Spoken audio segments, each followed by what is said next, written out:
The fast, look.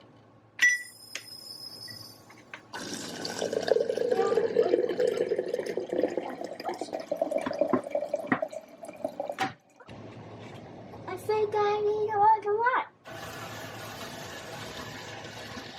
Good job.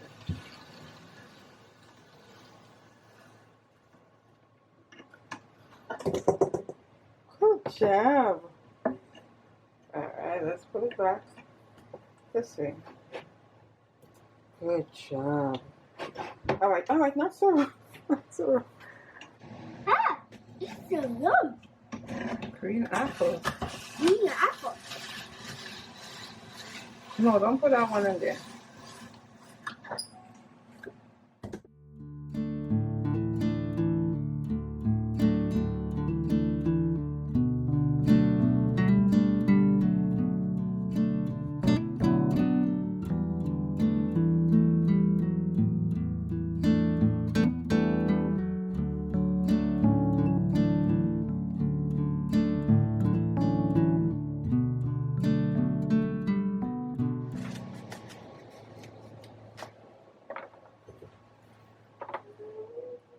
You got it? That's okay if it fall on the floor. That's okay, baby. That's okay, sweetheart.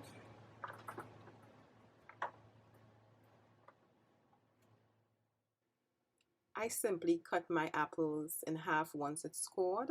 I remove the excess skin from the top and the bottom of the apple and I place that on my tray. And that's how I prepare my apple for dehydration.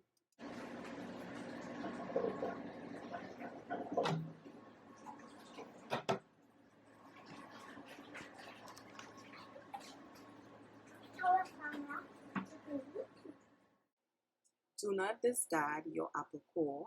You can put it in a freezer bag and keep it in the fridge. And there is a variety of things that you can make with apple core, excess apple. And now, with the prices of food, you don't want to be buying groceries and wasting anything. So, I'm sure we could dehydrate this if we want to, but I'm just going to store it in a bag.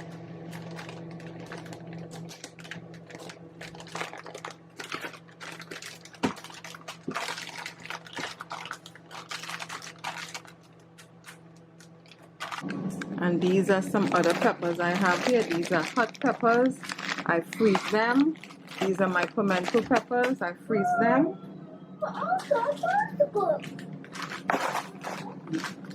And I'm going to put these in here.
What's are hot?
My little helper here, filling up the jars.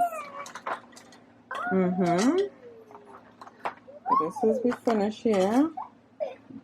I think I gave it 15 hours. Crunch.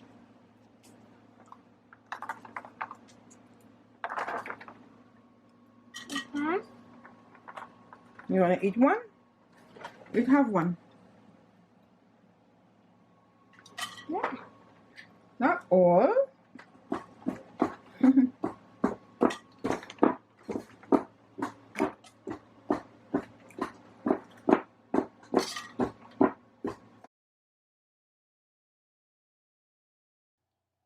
One of the ways I have reduced buying snacks in the grocery store for my children is by dehydrating fruits and vegetables that are in season.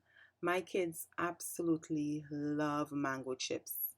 And I usually, while mango is in season, I usually buy 10 mangoes most months once it's in season, and I'll dry that. And usually I have to hide it or else it will not make it out of the dehydrator.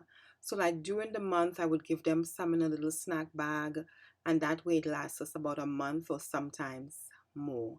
And I like to use a combination of ripe mangoes and kind of firm mangoes. One of the things with dehydrating mango is that it can be really, really sweet. So I find that using a combination of really firm mangoes and really ripe mangoes really gives a nice combination, and it's not all sugary. Using gloves, a resistant gloves, is optional, but I like to get in there on my mandolin, so I prefer to use a resistant gloves because as you see, I am making sure that there is no flesh left on this mango seed. I love mangoes. Again, I'm from a Caribbean island. We had mango trees, so mangoes, we don't play with mangoes. So as you could see, I'm just getting all of that meat off of the seed.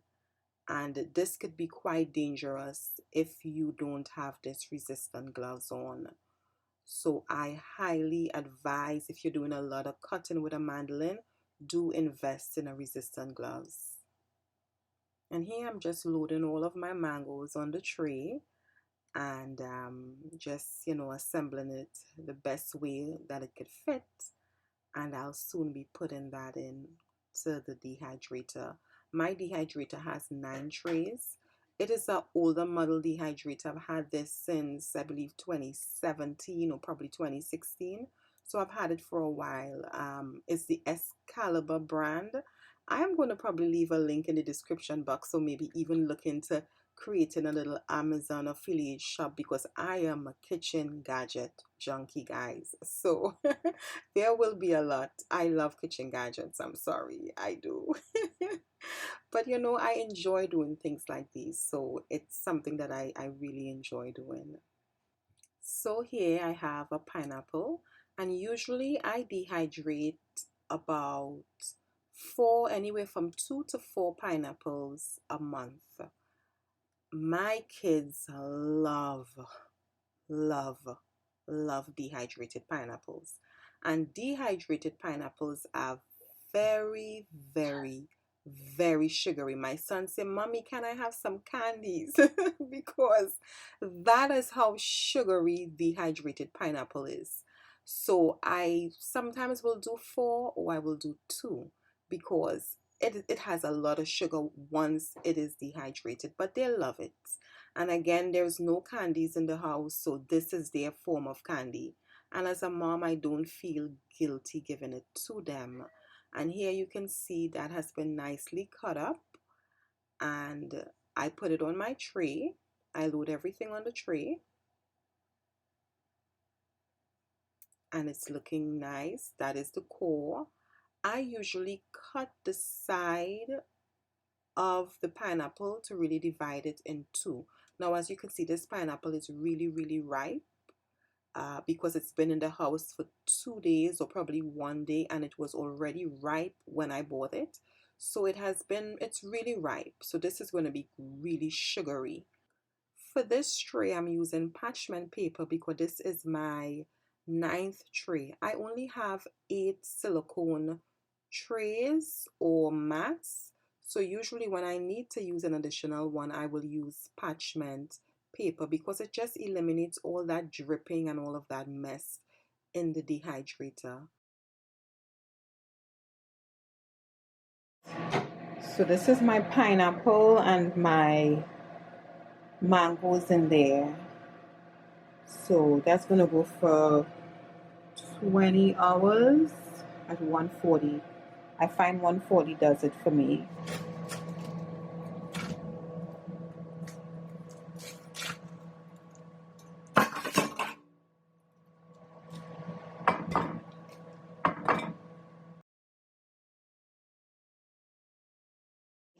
I took the pineapple skin and some liquid that's left in here.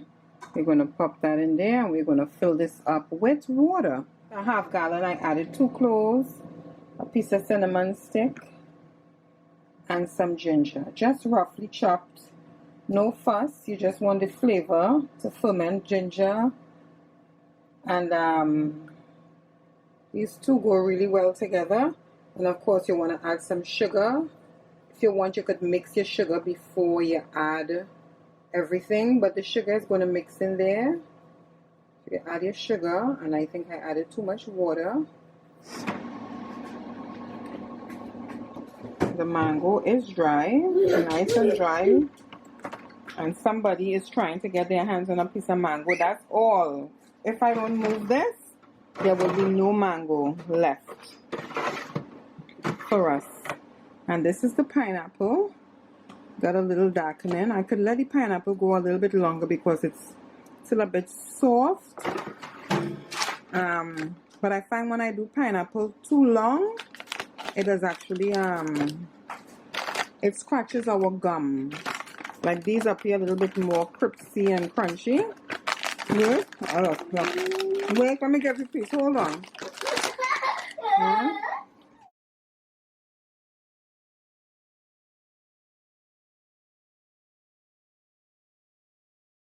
Our drink is starting to bubble. This is day 1.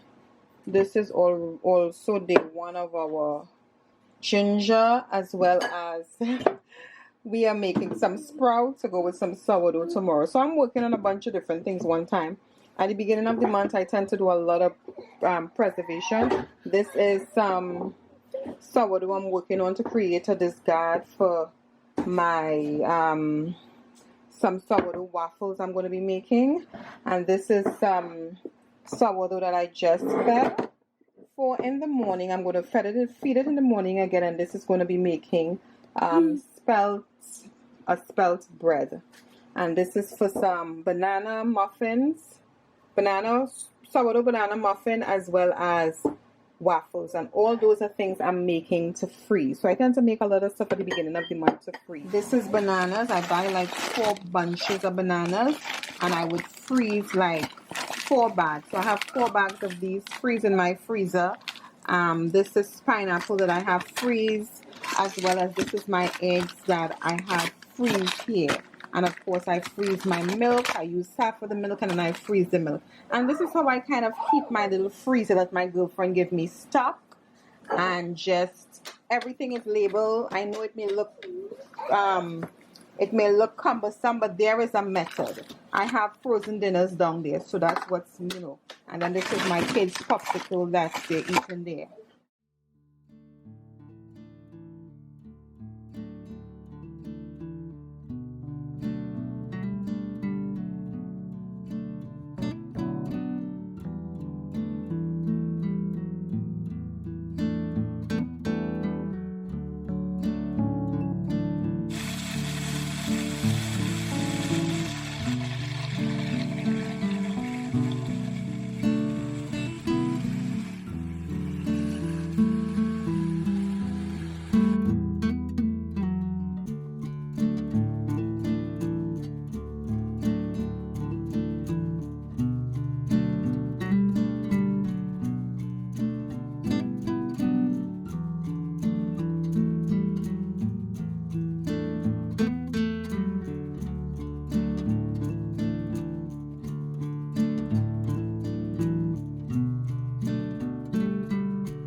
So here I'm adding 2 tablespoons of maple syrup, and you can add any type of sweetener of your choice.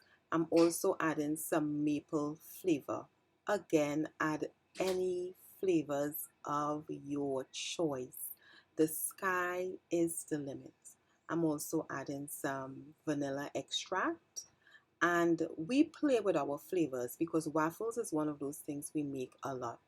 I think if you're trying to get into sourdough and you're still struggling with making sourdough like I am, I think waffles is your friend. I mean, I know it is. It has a lot of butter and it has a lot of sugar.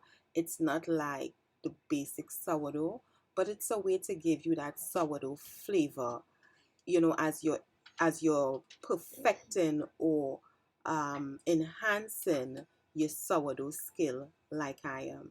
So here I'm also adding 2 beautiful yolked egg, and I'm going to beat that really, really, really well and make sure it's nicely incorporated. This is my sourdough discard, and I'm adding that. This is about, I think it's about 240 grams I'm adding. So I'm not going to be using all of this.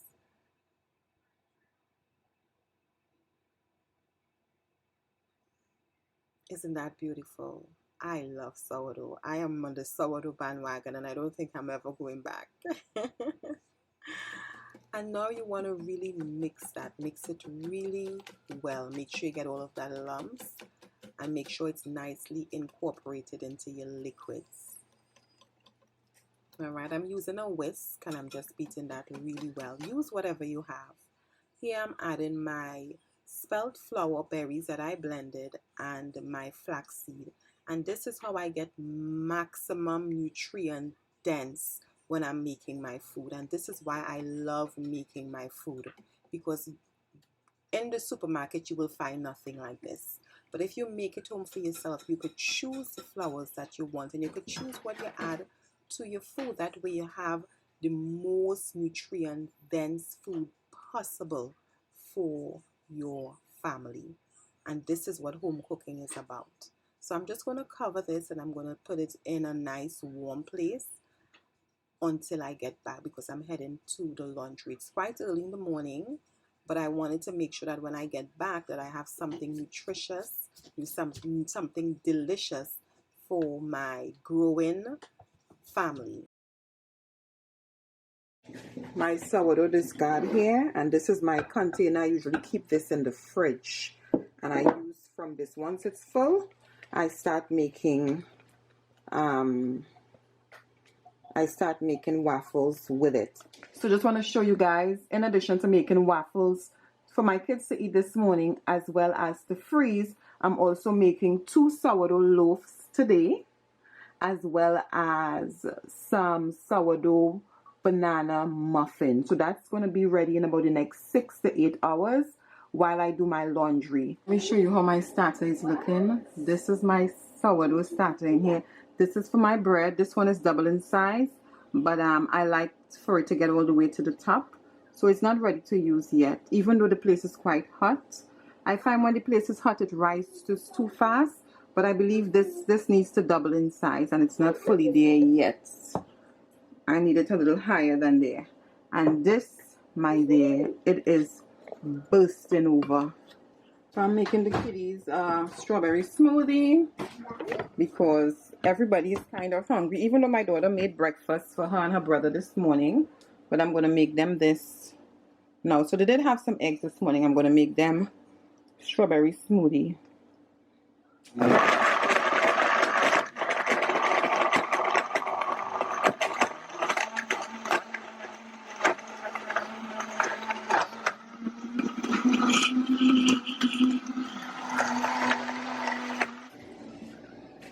So the waffles are all done. I have 1, 2, 3.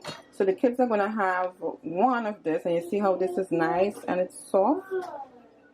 Really nice, really soft. Right? Really nice and really soft. And I left this in the toaster oven long because I like it to kind of crisp up. It tends to get too soft. So this is the perfect texture for me. I love it like this. So I'm going to freeze these two. So it's going to be frozen, these two. That's 8. And we're going to have one today.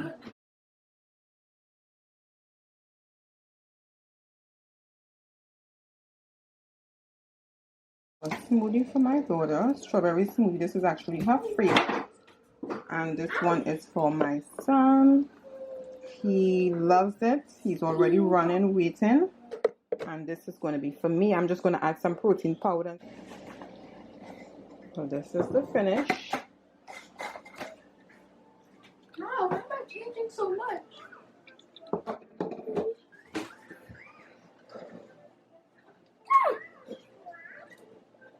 Dehydrated onions, and I just find that it's clumping up. And this one is much better. This is dehydrated garlic. What a completely different scenario with the garlic and the onions.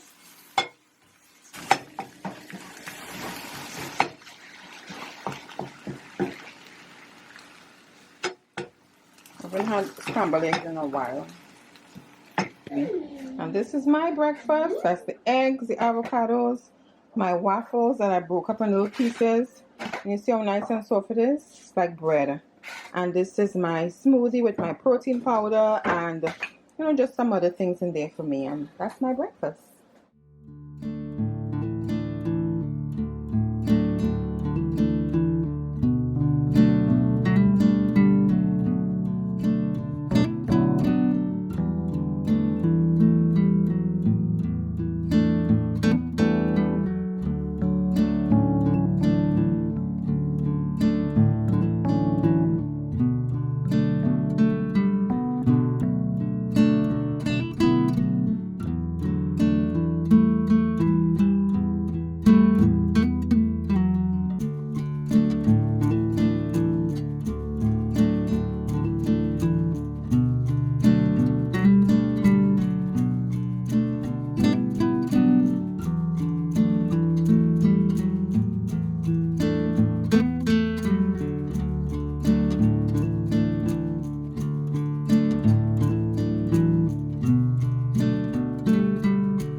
In here.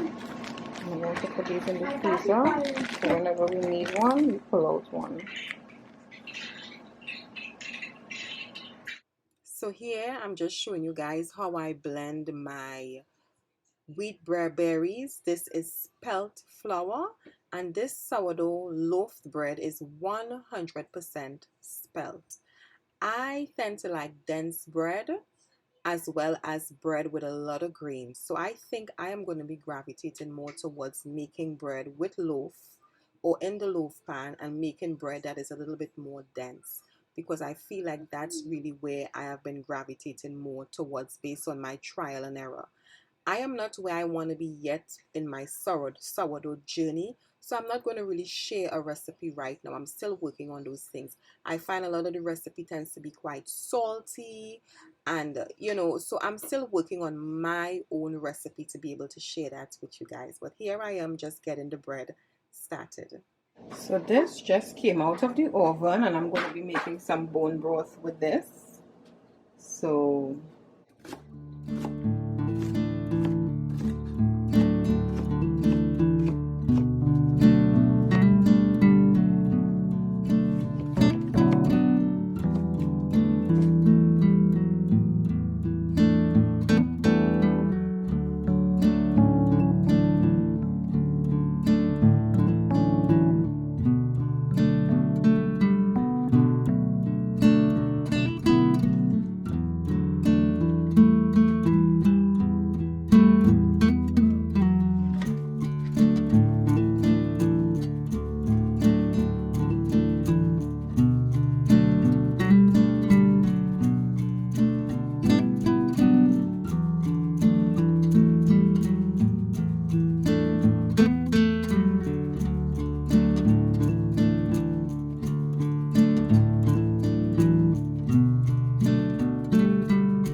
It's finished. It's been here overnight, so I have to strain this, bottle this, and can this.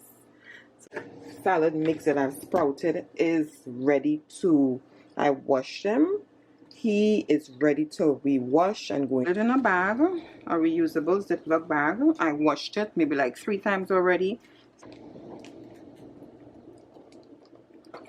So we're going to keep that in the fridge, and we're going to use that on our food. We're going to have to bake that later on because I don't have time right now. Right now I'm running out.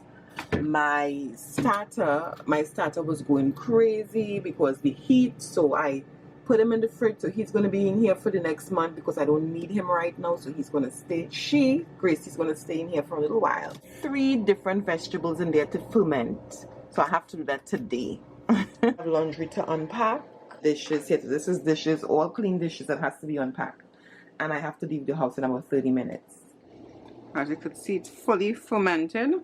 This is after 3 days, properly well fermented. I'm going to strain that as well.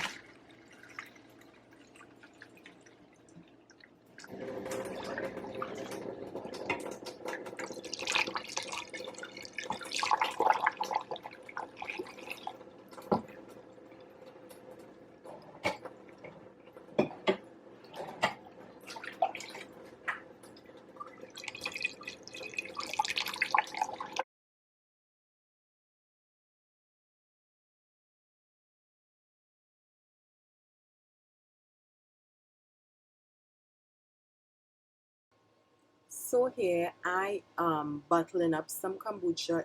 These have been brewing for about 10 days, and we always have kombucha brewing in the house. I'm just adding some boldness tea. This is a tea from my website. It is absolutely delicious, perfect for the summertime. So I'm just adding some tea to these jars, and I'm adding some freshly brewed kombucha, and we are going to be enjoying that. We stay brewing kombucha, especially in the summertime, because it wants to reproduce, and it is so delicious and so refreshing. A lot of good probiotics. So I have my kombucha all set to ferment for the next 3 days. I fermented with the fruits in there for 3 days, and I feel like that's the perfect time to ferment your drink, in my opinion. Right.